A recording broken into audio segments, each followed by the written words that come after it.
Bom dia, meus queridos irmãos. Para mim é um privilégio muito grande estar aqui com os irmãos e pregando nesta manhã.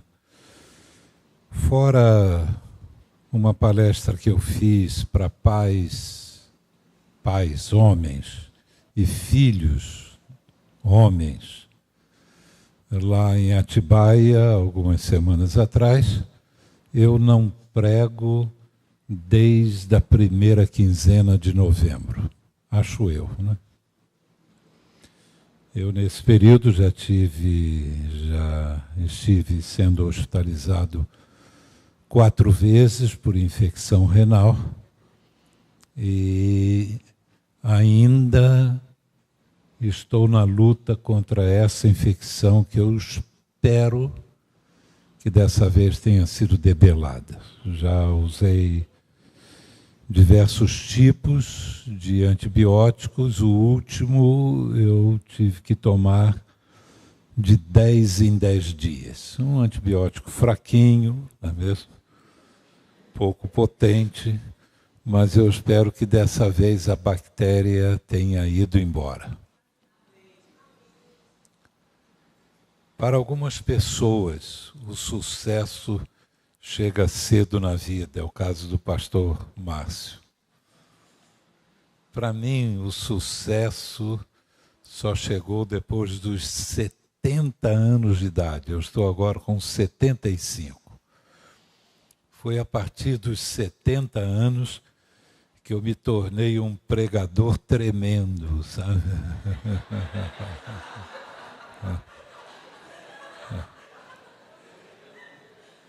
E eu estou dizendo isso logo de saída para os irmãos, vendo o microfone balançar na minha mão, não pensem que eu sofro de Parkinson. O diagnóstico já confirmado por diversos neurologistas diferentes. O último, minha esposa fez questão que nós fôssemos, contra a minha vontade eu fui. Eu tinha 1000 motivos para não ir. Um deles, não o principal, é que a consulta custava R$900. E todos eles deram o mesmo diagnóstico. Eles chamam isso de tremor essencial. É o diagnóstico que eles dão quando não sabem o diagnóstico. Minha mãe sofria desse mesmo problema, meus 2 irmãos mais velhos, minha filha mais velha, minha filha mais nova já dá evidência de ter esse tremor. E eu peço que os irmãos me acompanhem em suas orações, que minha mãe, acredito que possivelmente por causa desse tremor, morreu na tenra idade de 97 anos. Eu espero, não é, passar desta marca, né, e chegar aos 100 anos. Eu sou pastor jubilado da Igreja Batista da Penha, em São Paulo. Eu fui pastor lá por quase 30 anos. Sabem de onde vem a palavra jubilado, né? Jubilado vem de júbilo, que significa uma intensa alegria, uma festa, que é o que a igreja sente quando sai o pastor velho e chega o novo. Então eles estão muito bem lá com o pastor novo. Agora, nesta semana, ele vai a Boston, nos Estados Unidos, para receber o seu grau de doutorado em homilética. Então é um jovem, estudioso, pregador, vai longe. Mas eu quero convidá-los a que abram as suas Bíblias. Eu vou falar bem devagar e os irmãos não tenham pressa. O culto termina normalmente que horas, pastor? Normalmente é ao meio-dia. Pastor, que mente é tão feio, né?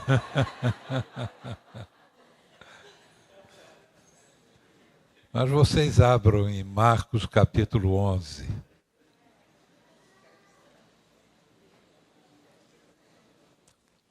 Marcos capítulo 11.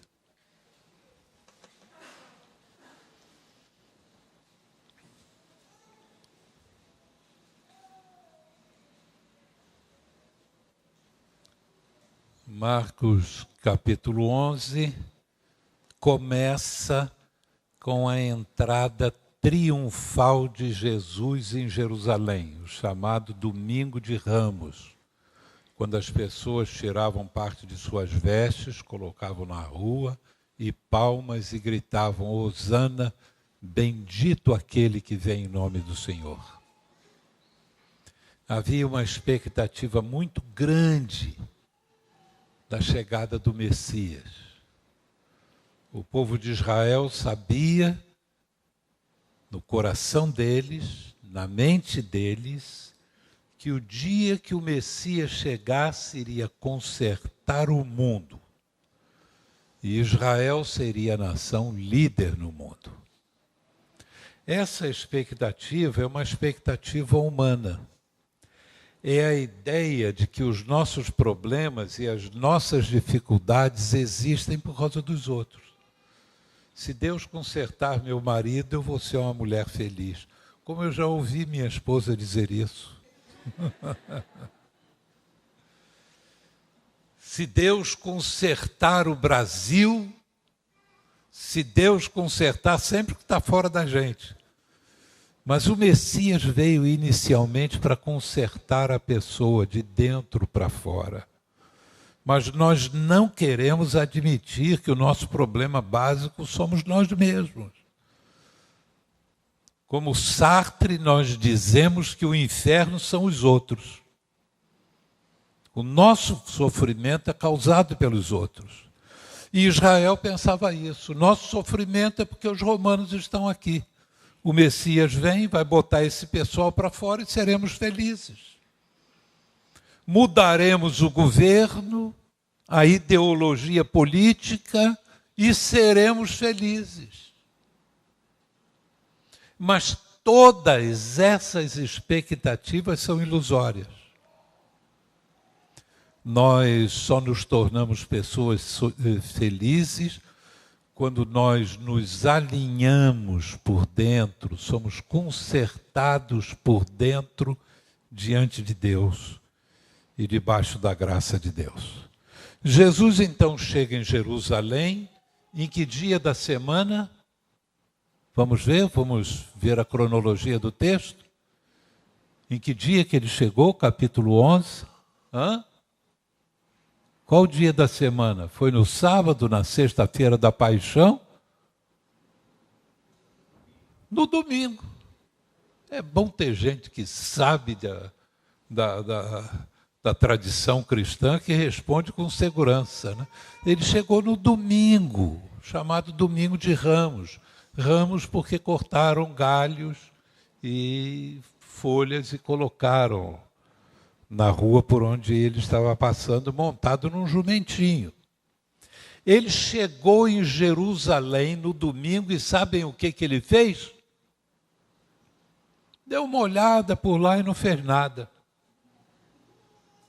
Nada. Que decepção para as pessoas. E até para os discípulos. Aí ele saiu de Jerusalém e foi para Betânia, que ficava fora dos muros de Jerusalém, onde moravam Marta, Maria e Lázaro. Possivelmente Jesus dormiu lá com os seus discípulos. Ele mais 12 dá 13. A irmã já pensou, de repente, receber a visita de 13 homens com fome, precisando de banho, de comida, de lugar para dormir? Não é brinquedo. E Jesus, então, chegou na casa de Marta e Maria com seus discípulos, passou lá à noite. Agora vamos ver a partir do versículo 12. No dia seguinte, qual era o dia seguinte? Segunda-feira. Na segunda-feira, quando saíram de Betânia, teve fome.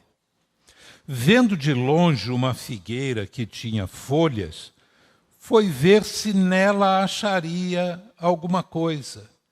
E chegando a ela, não achou senão folhas, porque não era o quê?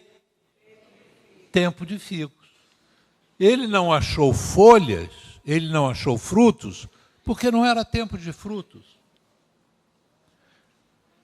Jesus, falando, disse à figueira. Só o Criador é que pode falar à natureza e às suas criaturas. Ele falava aos ventos. E ele fala então à figueira: nunca mais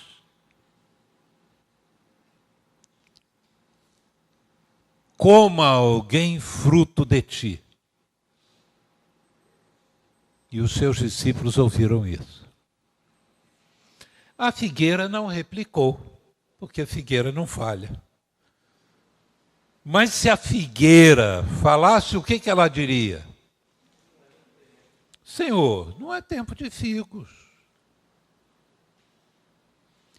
Essa lei que está dentro de mim de só produzir figos no período dos frutos, na estação dos frutos, foi o Senhor que fez isso.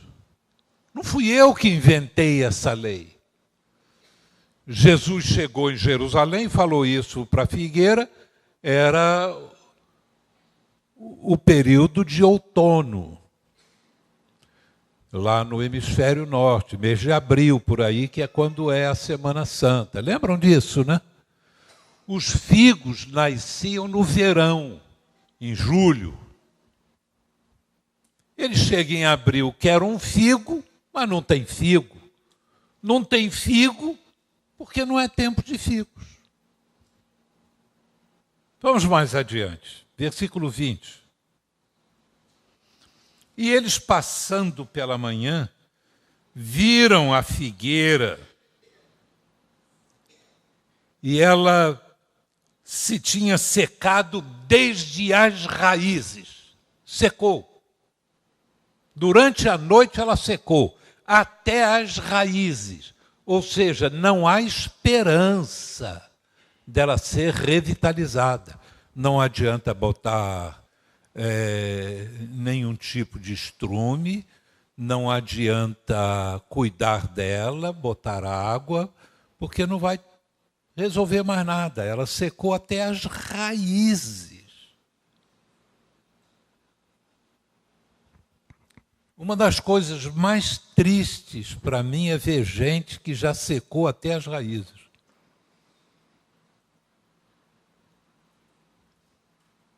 A Bíblia diz isso, que o homem repreendido muitas vezes, o Filho de Deus, e que não é quebrantado, será quebrantado sem que haja cura. Não vai ter cura, não vai mais ter frutos. Aí o que acontece? Vamos continuar a leitura. Pedro, lembrando-se, disse a Jesus: Mestre, a figueira que o Senhor amaldiçoou se secou. Esse não é um texto muito bom para ser lido nessa época de cultura ecológica, de proteção dos animais, das plantas, não é mesmo? Dizer que Jesus amaldiçoou uma figueira que estava sem frutos, porque não era época de frutos, é uma situação quase constrangedora. Eu lia muito, talvez o evangelho que eu mais li foi o evangelho de Marcos. Teve uma época que todos os dias no mês eu li todos os capítulos de Marcos.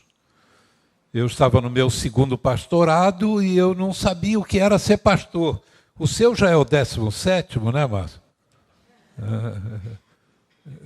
é o terceiro. Ah, já sabe. O meu era o segundo só. E eu, então, resolvi verificar no ministério de Jesus algumas dicas para o meu ministério. E então li, durante todo o mês, os 16 capítulos, do primeiro até o 16º. Tá. No final do mês, sabem qual foi o insight magnífico que eu tive? Nenhum. Nenhum. Não acrescentou muita coisa para o meu ministério. Eu vi que Jesus ensinava, que pregava, que curava, que percorria as aldeias de Israel, anunciando o reino de Deus. Mas eu não vi uma coisa assim que dissesse, ó, isso vai funcionar no seu ministério. E eu só vim perceber alguma coisa já quase com 70 anos de idade. Aí, de repente, a história se abriu diante de mim. Há uma diferença muito grande na história de Jesus contada nos evangelhos. O nascimento de Jesus, parece que eles não julgaram isso como a coisa mais importante. João e Marcos não narram o nascimento de Jesus. As parábolas, eles não consideraram que era a coisa mais importante, o ensino de Jesus. João quase não tem parábolas.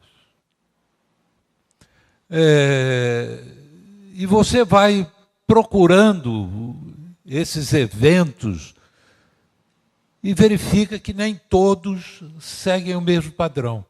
Mas há uma coisa que eles se dedicam muito, os 4 evangelhos.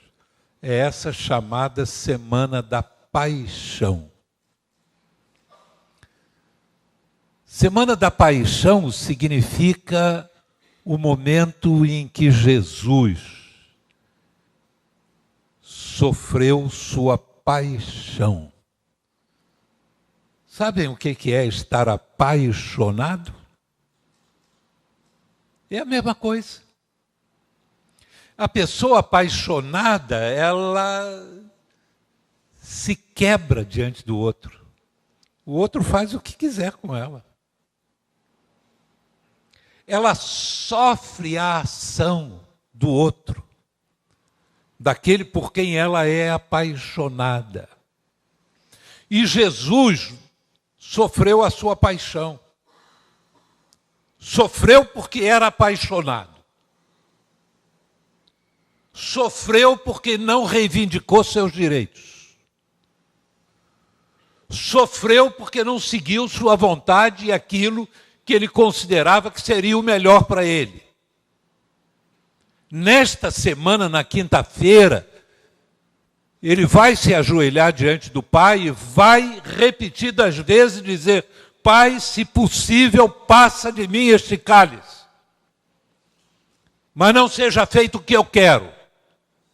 O que ele queria era não beber o cálice.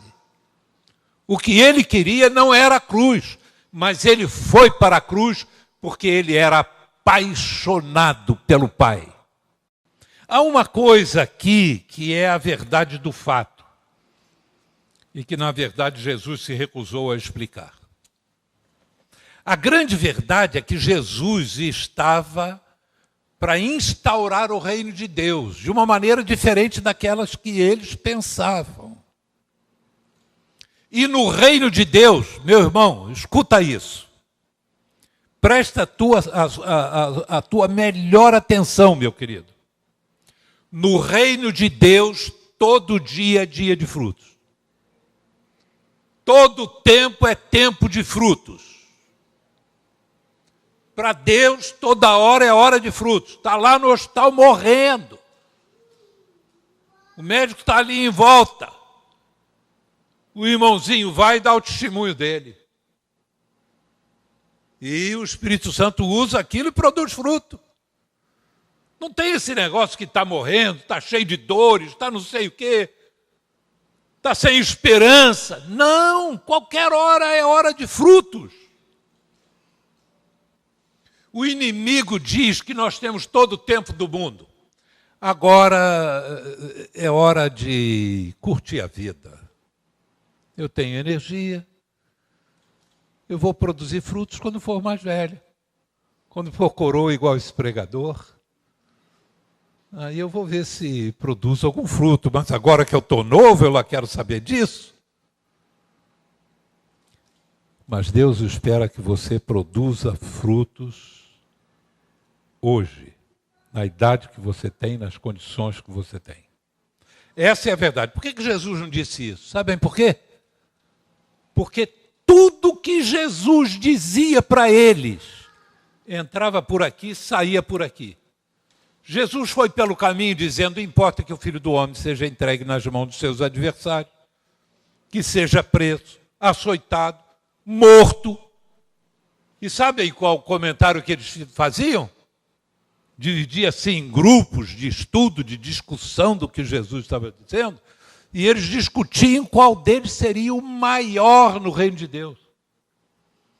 Naquele reino que eles esperavam e que o Messias não morreria. Quer dizer, não adiantava Jesus dizer para eles: olha, estou inaugurando agora o reino de Deus está chegando aí, e no reino de Deus todo tempo é tempo de frutos. E entrar por aqui, sairia por aqui. Jesus impressionou com o milagre, para pelo menos Marcos colocar aqui, e para eles pensarem depois. Mas já adiantou algumas coisas mais importantes, muito importantes. Jesus disse: tende fé em Deus, se vocês disserem para esse monte, arreda-te daqui para os mares, isso será feito. Às vezes as pessoas não conseguem produzir frutos porque é uma montanha de dificuldades. E a gente sempre acha que essa montanha está onde? Lá fora. Mas a montanha está aqui dentro. Ó. Jesus vai falar sobre a necessidade de perdão. Às vezes a montanha é a amargura. Crente que não perdoa. Que não perdoa nem a sogra. Minha nora está ali do lado da sogra. Ela tem espírito perdoador. Ela parou e pensou: eu não posso esperar outra coisa diferente de sogra. Então ela perdoa. Mas crente que não perdoa, irmão que não perdoa irmão, crente que faz em torno dos seus pés um círculo e não cabe a presença do outro. O outro não entra ali. E isso impede de dar frutos. Esse negócio de botar a montanha para mudar de lugar, para sair voando pelos ares, você já viu isso acontecer? Já viu isso na história? Será que nunca teve ninguém que teve fé em Deus? Eu uma vez estava lendo C.S. Lewis, e Lewis, um livro dele sobre milagres, e ele fala sobre esse negócio. Ele disse: imaginem um indivíduo que a esposa dele está doente. Eu estou recompondo a história da maneira conforme ficou pedaços e que eu preenchi com outros dados que nem estão no livro. Então, se vocês forem ler lá, possivelmente não vão ver exatamente o que eu estou dizendo. Mas a moral da história é a seguinte: a mulher do cara está morrendo, precisa de um remédio, ele mora na zona rural, tem que andar 8 quilômetros para lá, 8 quilômetros para cá para trazer o remédio. E ele está achando: a minha mulher vai morrer. E lá vai ele. Ele tem um monte, ele dá uma subidinha assim no final do monte, aí pega aquela descida, que ele vai feliz da vida. Né? Ele tem um problema sério, infecções renais, ele não tem muita força nas pernas. Então lá vai ele, né? Indo para comprar o remédio e levar para a patroa. Aí pega o remédio e vai voltando. Aí aquela montanha, rapaz. 4 quilômetros de aclive subindo aquele negócio. Aí ele ora, Senhor, Senhor, minha esposa está morrendo. Ela tem sido uma serva dedicada. Eu tenho fé no Senhor. Eu creio no Senhor. E nesse momento eu ordeno que este monte saia daqui e se precipite para o meio dos mares, para que eu possa chegar a tempo com esse remédio para minha esposa. Aí ele faz a oração, ele tem fé, o monte some. Vem um cara de carro, né? E passa por ali, passa direto. E 2 horas depois, lá na frente, ele de carro, ele pergunta, está longe a vila tal? Aí alguém diz para ele, o senhor já passou por ela? Como que eu passei por ela? Meu amigo, o senhor vem pela estrada, logo depois de uma subida longa, de uns 4 quilômetros, quando começa a descer, está ali a vila. Ele, mas eu não vi montanha nenhuma, não vi aclive nenhum. Resultado, se crente ficasse mudando montanha de um lugar para outro, criaria uma confusão danada no mundo. Viraria bagunça. Chega no verão, o sujeito quer um arzinho mais fresco, transporta uma montanha para debaixo da casa dele, né? Chega no inverno, ele mora lá no Rio Grande do Sul, vento frio, né? Aqueles ventos uivantes, né? Batendo na janela da casa dele, ele manda a montanha para longe, porque ele agora quer um lugar mais quentinho. Não daria certo. O que Jesus está tratando é de jogar fora essas montanhas que estão aqui dentro. O preconceito, a ira, o ódio, a falta de espírito perdoador, a mágoa, a incredulidade, a luxúria. Essas coisas que impedem o crente de dar frutos. A gente pode dar um pontapé nessas coisas. E Deus diz que os nossos pecados Ele lança no fundo do mar. A gente diz, Senhor, joga lá. E essa montanha vai para lá. E a gente começa a viver o frescor da vida cristã. Não há coisa melhor do que quebrantamento na vida. Que experiência gostosa, não é? Quando a gente faz uma lambança, chega lá, pede perdão a Deus, e Deus, em vez de dizer, meu filho, mas que lambança que você fez, Ele na mesma hora restaura a gente. Então a primeira parte é essa. Tem de fé em Deus. Se for preciso, para vocês darem frutos, tirem essas montanhas que estão dentro de vocês e joguem isso para fora. Em segundo lugar, Jesus disse, se vocês estiverem orando, porque esse negócio de fé tem tudo a ver com oração, né? Mas se você estiver orando e se lembrar que tem um problema com o irmão, vai, perdoa o teu irmão. Porque se você não perdoar os seus pecados, não serão perdoados. Que negócio é esse? Os meus pecados já não foram perdoados? Já foram. Há pecados que eu estou livre das consequências dele diante do tribunal de Deus. Mas aquilo que o homem semear, isso também se fará. Você vai pecando, se apega ao pecado, o pecado se apega a você, e a sua vida fica ali, arrastada. Jesus diz perdoa. Agora, 2 coisas aqui que eu quero juntar sobre as montanhas e o perdão ao irmão. As 2 coisas são as seguintes. Jesus está falando sobre o reino de Deus. Vocês sabem que quando Jesus pregava era assim? Ele, assentando-se, leu o profeta Isaías. E não tinha bancos na sinagoga, o pessoal ficava em pé. Mas o pregador ficava lá em cima, na plataforma, sentado. Mas hoje em dia é tudo de ruim para o pregador, né? Tem que ficar em pé e vocês ficam no ar-condicionado, sentadinhos, e ainda ficam olhando para o relógio, achando que ele está falando demais, né? querendo dar um tapa na boca do pregador. Mas olha, prestem atenção. No reino de Deus, para dar frutos, você não faz isso sozinho. Não há maior ilusão de Satanás do que aquela de que a gente pode ser crente sozinho. Ah, eu estou salvo, eu creio em Jesus. Ah, eu não creio na igreja, eu creio em Jesus. Ah, eu estou decepcionado com a igreja. Quem não está?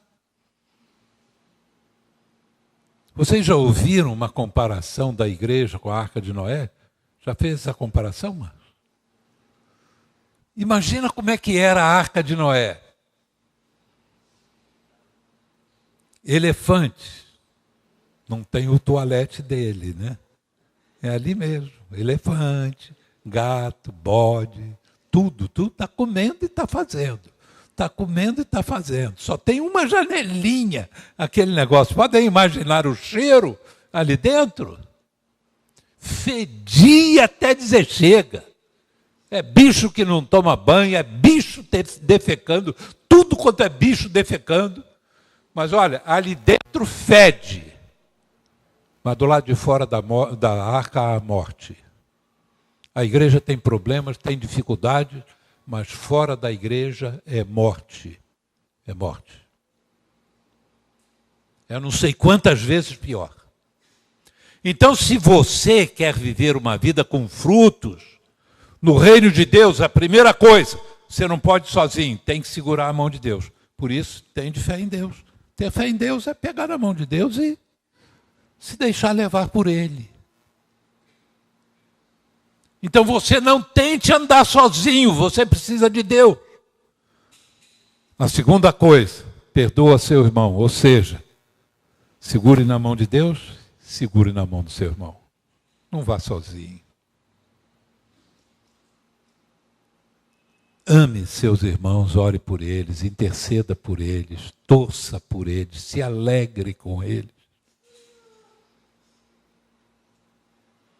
Não deixe essas montanhas crescerem dentro de você. E você vai experimentar essa gloriosa verdade de que no reino de Deus, todo dia é dia de ser bênção. A gente está querendo a bênção de cada dia.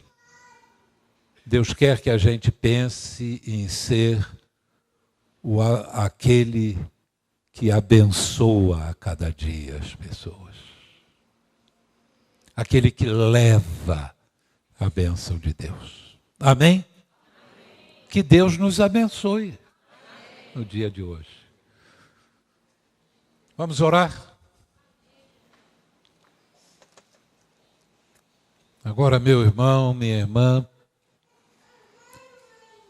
lá dentro, segure a mão do Senhor, diga: Senhor, eu preciso de Ti.